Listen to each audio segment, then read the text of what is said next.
History isn't what you see in the movies. It's not clean, it's not simple, and the heroes rarely look like heroes. Let's peel back the layers of myth and look at the real, gritty lives behind the legends.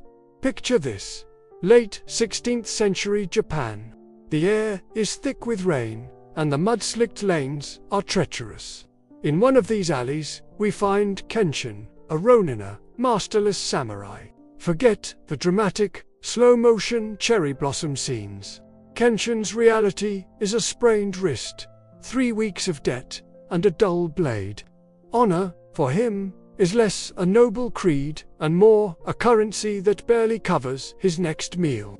He isn't some tragic figure from a kabuki play, whispering death poems. He's a man with calloused hands, haunted by the memory of a son he lost to fever. The samurai we imagined stoic marble statues in Silkar, a fantasy. In reality, many were administrators with swords, struggling to juggle tax reports and battlefield panic, and often failing at both. And a ronin, like Kenshin, they were the unemployed, the casualties of a fractured political system. They were drifters, desperate, and often invisible to the very society that romanticized their class.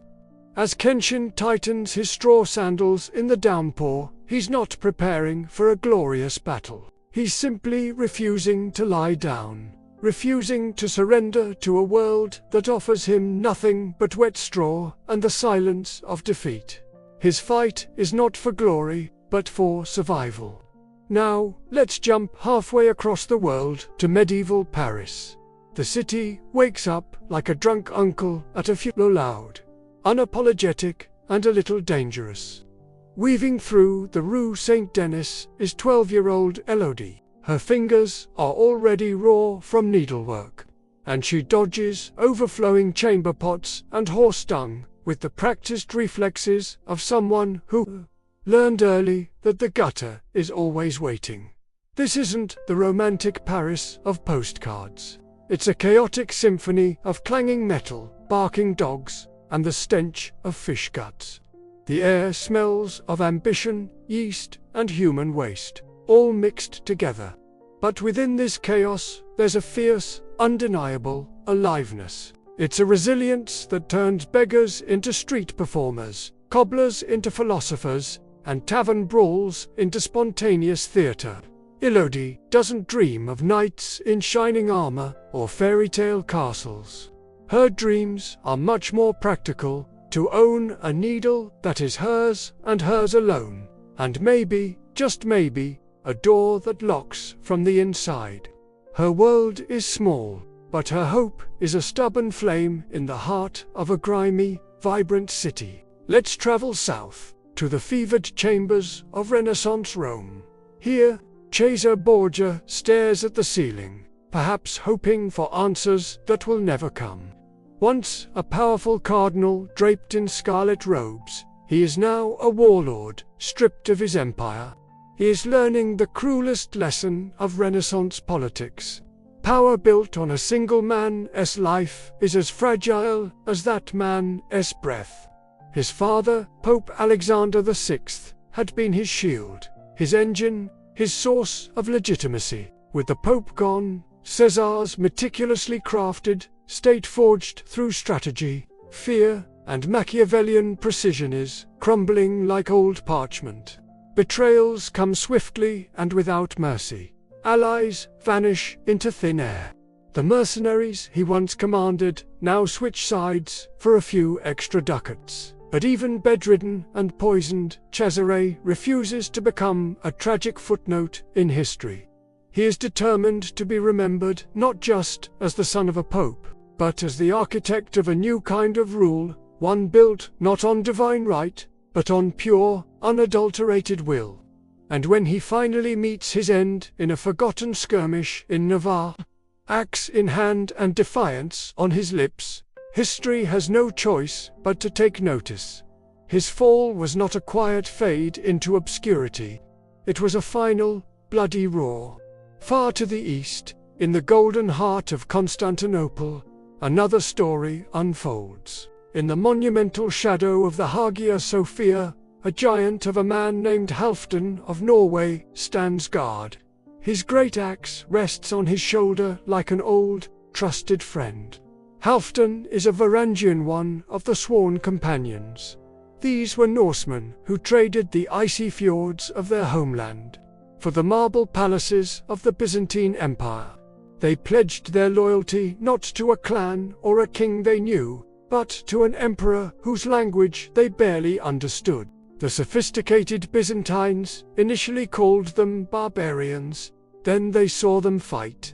Clad in heavy chainmail and wielding massive two-handed axes capable of cleaving a man in two, the Varangian Guard became the iron spine of the empire.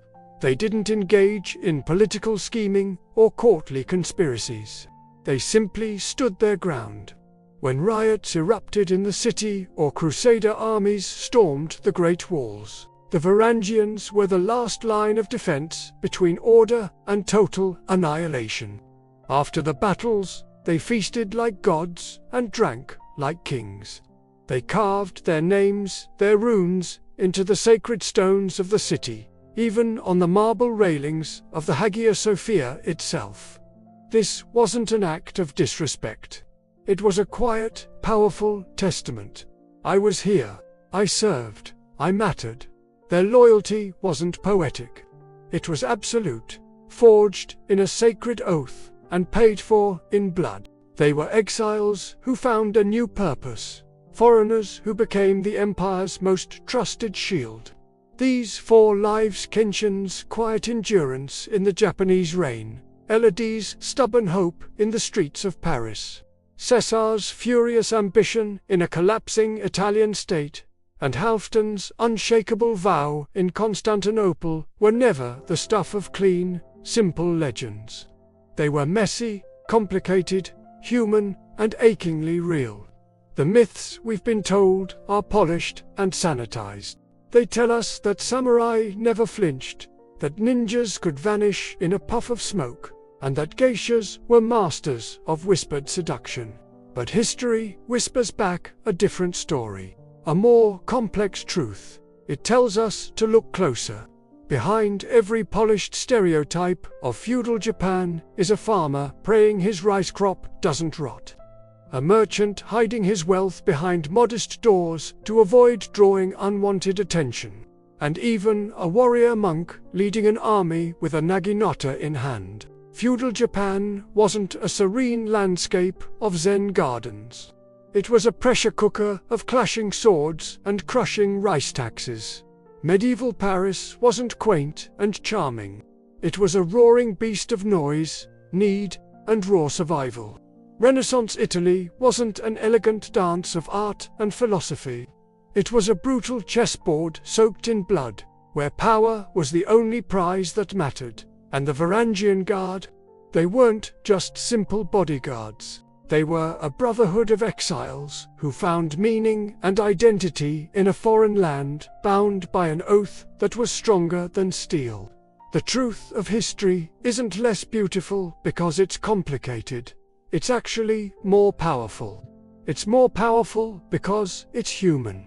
And humanity, in all its flawed, stubborn, glorious, and messy reality, is the only thing that ever truly builds a world worth remembering. The real stories are always better than the legends. Thank you for watching. If you enjoyed this deeper dive into history, don't forget to like, subscribe, and hit that notification bell for more stories that challenge the myths. See you next time.